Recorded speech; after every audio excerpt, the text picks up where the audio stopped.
দেখতে অসম্ভব সুন্দর আর খেতে অসম্ভব মজার দারুণ একটা পিঠার রেসিপি আজকে তোমাদের সাথে শেয়ার করতে যাচ্ছি। এই পিঠাটা বানানো এত বেশি সহজ, একবার দেখলে তোমরা যে কেউ বানিয়ে নিতে পারবে।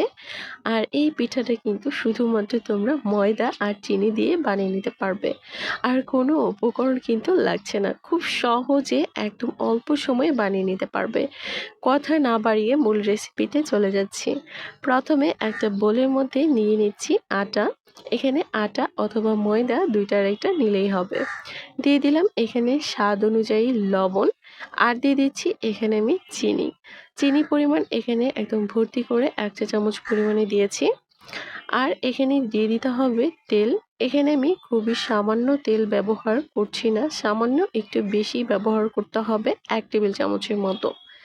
1 কাপ পরিমাণ ময়দা বা আটার জন্য 1 টেবিল চামচ পরিমাণে তেল ব্যবহার করতে হবে। খুব ভালোভাবে তেল, ময়দা, চিনি, লবণ মিশিয়ে নিতে হবে। হাত দিয়ে ঘষে ঘষে একটু সময় নিয়ে এই কাজটা করতে হবে। আর তারপর এখানে নর্মাল জল দিয়ে একটা ডো তৈরি করে নিতে হবে। এখানে কোনো রকম উষ্ণ গরম জল ব্যবহার করার কোনো প্রয়োজন নেই। অল্প অল্প করে জল দিয়ে আমি ডোটা করে নিচ্ছি। তোমরা চাইলে কিন্তু এখানে ময়দার পরিমাণটা বাড়িয়ে দিতে পারো, মানে বেশি পরিমাণে যদি বানাও তাহলে সবকিছুর পরিমাণে কিন্তু বাড়িয়ে দিতে হবে। তো ডোটা আমার করা কমপ্লিট। এখন এই ডোটাকে রেস্টে রেখে দেব কমপক্ষে 10 মিনিটের জন্য। আর এই দিকে একটা বাটির মধ্যে আমি খুবই সামান্য 1 চা চামচের মতো নিয়েছি জল, আর এখানে 1 চা চামচের মতো দিয়ে দিলাম ময়দা। এখন এটাকে খুব ভালোভাবে একটু মিশিয়ে নিব, মানে ময়দার আঠা তৈরি করে নিব।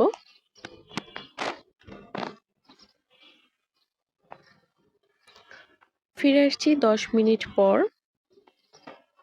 হাতে যদি সময় থাকে তাহলে এটাকে চাইলে 30 মিনিটের জন্য রেস্টে রাখতে পারো। তো 10 মিনিট রেস্টে রাখলে এনাফ। তো এখন আমি এখান থেকে বড় সাইজের একটা রুটি বেলে নিব। এখান থেকে আমি কোনো রকম লেচি কাটিনি, যেহেতু এখানে মাত্র 1 কাপ পরিমাণে ময়দা। বড় সাইজের একটা রুটি বেলে নিব, আর তারপর একটা কাটার দিয়ে কাট করে নিতে হবে। তো আমি কিন্তু এখানে বোতলের মুখ নিয়েছি, যে কোনো বোতলের মুখ অথবা ছোট বয়মের মুখ দিয়ে কিন্তু তোমরা চাইলে এভাবে গোল গোল করে কেটে নিতে পারো। রুটিটা যদি পাতলা হয় তাহলে কিন্তু পিঠাটাও একদম পারফেক্ট হয়।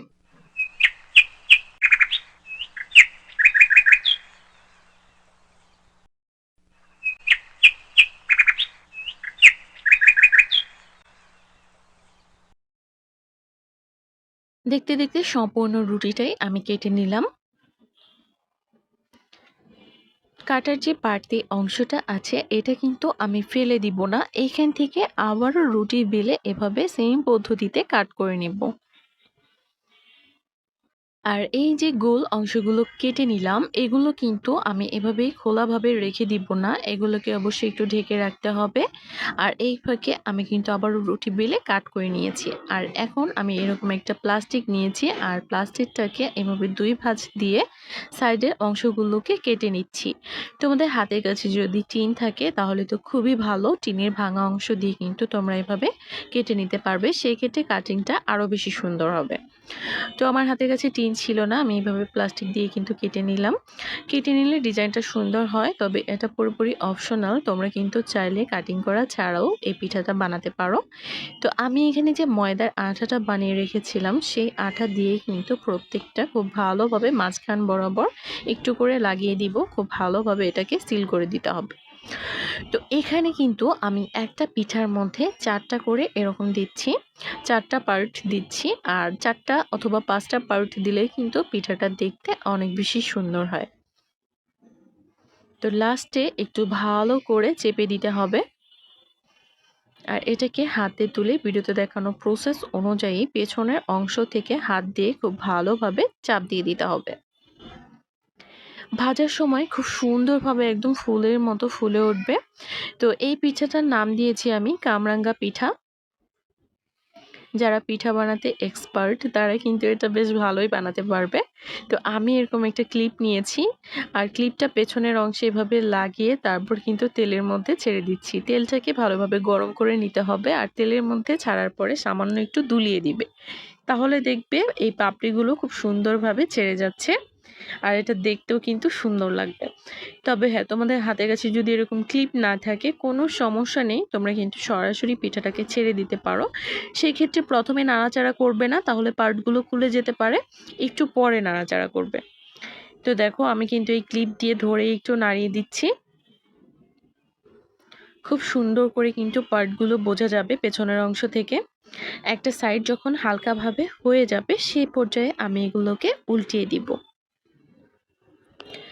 আর এই পিঠা কিন্তু একসঙ্গে অনেকগুলো ভাজতে যাবে না, 2টা থেকে 3টা করে ভেজে নিবে, তাহলেই দেখবে পিঠাগুলো একদম পারফেক্ট হচ্ছে। তো আমি প্রথমে ভেজে নিচ্ছি এটা।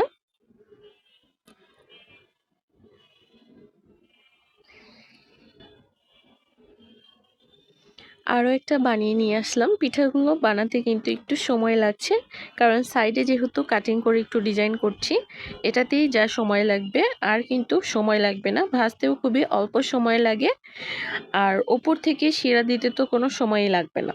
শিরা ছাড়াও তোমরা চাইলে এই পিঠাটা বানাতে পারবে, তবে আজকে আমি ওপর থেকে সামান্য একটু শিরা দিয়ে দিব মিষ্টি হওয়ার জন্য। দেখো 2টা ভেজে কিন্তু আমি অলরেডি তুলে নিয়েছি, এখন আরও একটা ছেড়ে দিলাম। ভাজতে খুবই অল্প সময় লাগে, খুব বেশিক্ষণ সময় লাগে না, 4 থেকে 5 মিনিটের মধ্যেই কিন্তু ভাজা হয়ে যাবে। আর হ্যাঁ, চুলার আঁচটা কিন্তু হাই হিটে রাখা যাবে না, চুলার আঁচটা রাখতে হবে মিডিয়াম হিটে। যে কোনো খাবার ভাজার সময় কিন্তু চুলার আঁচ একদম হাই হিটে রাখতে হয় না, শুধুমাত্র চাইনিজ আইটেম বাদে। মিডিয়াম হিটে রেখে ভাজলে দেখবে খুব সুন্দরভাবে ভেতর সহ ভাজা হচ্ছে, আর এটা একদম পারফেক্টও হচ্ছে।